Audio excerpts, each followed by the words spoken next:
Masuk saja 10 Ramadan terakhir, kita rasa tak yang semangat kita dah makin lama makin menurun. Kita punya mood Ramadan tu dah makin lama makin hilang.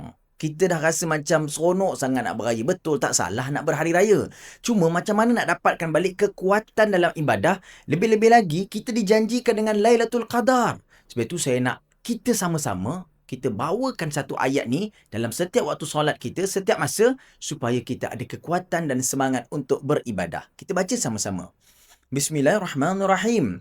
Allahumma a'inni ala dhikrika wa syukrika wa husni ibadatik. Ya Allah, bantulah aku untuk sentiasa mengingatimu, bersyukur kepadamu dan mempercantikkan ibadahku kepadamu. Ulang banyak kali. Kita minta bantuan daripada Allah.